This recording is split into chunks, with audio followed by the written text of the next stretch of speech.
शहर में मजदूर जैसा दर बदर कोई नहीं, जिसने सबके घर बनाए उसका घर कोई नहीं। नमस्कार, मैं अंकित शर्मा, जनता जंक्शन के लिए। भारत एक कृषि प्रधान देश है, लेकिन देश के 10% जनसंख्या वाला बिहार लाचार कृषि प्रधान राज्य है। ऐसा मैं क्यों कह रहा हूँ? तो इसका सीधा सा जवाब है कि बिहार में रोजगार देने वाला सबसे बड़ा सेक्टर कृषि का है, लेकिन कृषि वृद्धि दर कभी 1%, कभी 2%, तो कभी शून्य के नीचे ही रहा है। कभी किसानी का सिरमौर रहा बिहार आज अपने ही लोगों को अनाज नहीं दे पा रहा है। आज़ादी के दौर में जब कृषि यंत्र नहीं हुआ करता था, उस वक्त भी बिहार चीनी और वनस्पति तेल के लिए पूरे भारत में विख्यात था। पूरे भारत के 25% चीनी बिहार में ही उत्पादित होते थे। बागवानी में बिहार का 50% हिस्सेदारी था। वहीं कुल चावल और गेहूं के उत्पादन का 29% हिस्सा बिहार के खाते में था। हालात आज भी इतने बुरे नहीं हैं। बिहार अभी भी भारत का चौथा सबसे बड़ा सब्जी निर्यातक राज्य है और 8वां फल निर्यातक। पूरे भारत का 71% लीची का प्रोडक्शन आज भी बिहार में होता है। मक्का का 10% खेती बिहार में होता है। मखाना 85%, आम 13% और शहद 14% उत्पादन बिहार के हिस्से में आता है। इसके बावजूद कुल 6.86 लाख करोड़ के जीडीपी में कृषि का योगदान महज 20% ही है। और इतना ही योगदान बिहार में उद्योग का भी है। ये दुर्भाग्य ही है कि बिहार का कुल आमदनी 1.84 लाख करोड़ है और खर्च 2.11 लाख करोड़, जिसके कारण मजदूर गरीब पलायन के लिए मजबूर हैं। लगभग 45 से 50 लाख लोग बिहार से पलायन कर चुके हैं, जिसमें 64% लोग तो सिर्फ वो हैं जो 2 वक्त की रोटी कमाने के लिए बिहार से बाहर चले जाते हैं।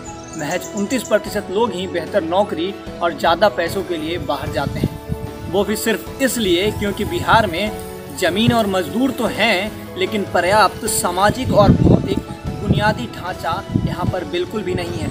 शहरी इंफ्रास्ट्रक्चर की कमी है, पानी की सप्लाई की कमी है, हॉस्पिटल, स्कूल और अच्छे कॉलेजों की कमी है। कॉलेजों में निरंतरता की कमी है। बिहार में प्रति 1 लाख छात्र पर महज 7 कॉलेज हैं। वहीं राष्ट्रीय आंकड़ा का बात करें तो 28 कॉलेजों का है। टीचर और छात्र के अनुपात में भी अन्य राज्यों के मुकाबले बिहार बहुत पीछे है। शिक्षा ढांचा बेकार होने के कारण ही हर साल लाखों बिहारी छात्र हजारों करोड़ रुपए दूसरे राज्यों को बेहतर शिक्षा के नाम पर दे देते हैं।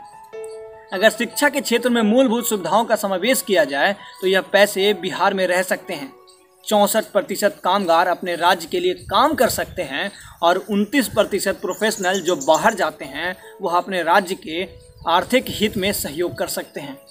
हमारा विकास दर बहुत ही अच्छा है, लेकिन विकास के नाम पर हमारे यहाँ सिर्फ बेहतर सड़कें, बिजली और कुछ हद तक अपराध से मुक्त बिहार है। इसके अलावा हमारे सामने स्वास्थ्य, शिक्षा, औद्योगिकरण, नौकरी और कामकाजी माहौल की समस्या है। और दूसरे सेक्टर जो बिहार के इकोनॉमी को सबसे ज़्यादा सपोर्ट करता है कृषि के अलावा, तो वही उद्योग, पर यह भी खस्ता हाल ही है। राज्य में औद्योगिक विकास लगभग नगण्य ही है। पूरे उद्योग धंधे दम तोड़ रहे हैं और झारखंड से अलग होने के बाद पिछले 20 वर्ष में इंडस्ट्री को आकर्षित करने में पिछली और विकास का दावा करने वाली मौजूदा सरकार यानी कि नीतीश कुमार की सरकार पूरी तरह से विफल रही है। हालांकि सीमेंट की 1-2 फैक्ट्रियां लगी हैं, लेकिन यह नाकाफी है। अभी देश के कुल उद्योग में बिहार की हिस्सेदारी 2% से भी कम है और कैपिटल के मामले में यह सिर्फ आधा फीसदी है। बिहार में पिछले दशकों में कोई बड़ी फैक्ट्री नहीं लगी तो रोजगार पैदा होने का सवाल ही नहीं उठता है।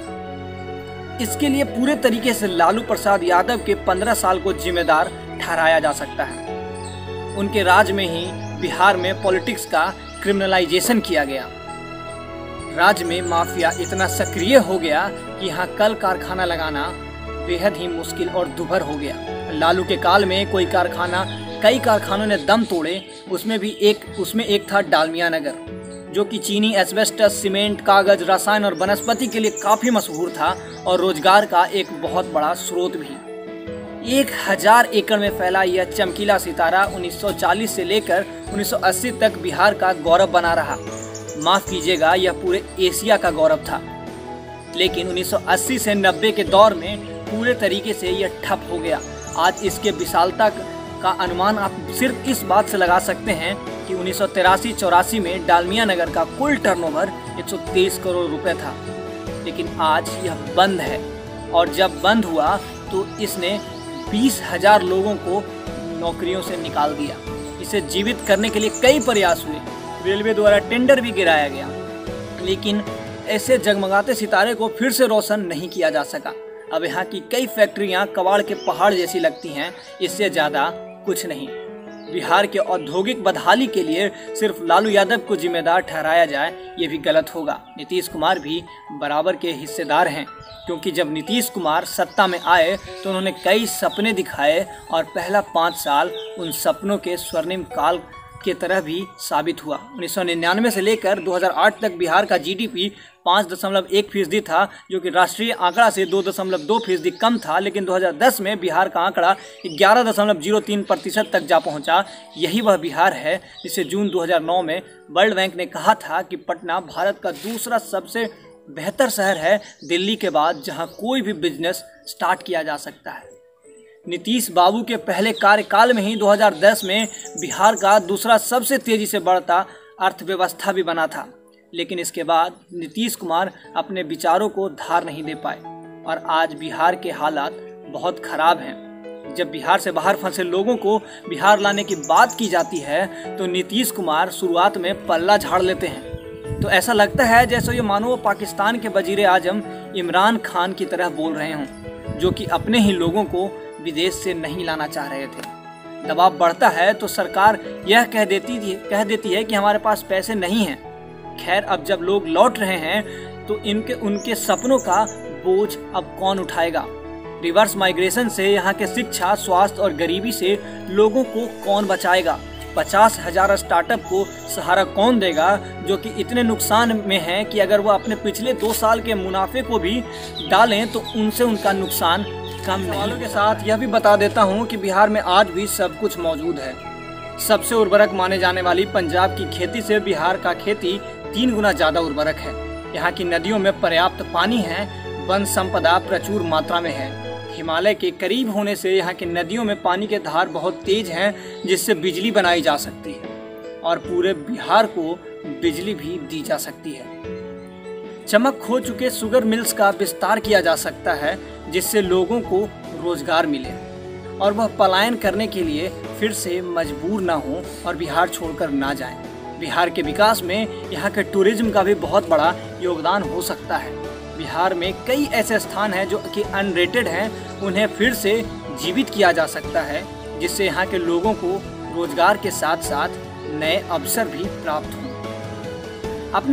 हम अपने leather business, textile business, handloom business और छोटे छोटे बिजनेस को फिर से बढ़ा सकते हैं, जिसका सरकार ने हमें आश्वासन भी दिया है।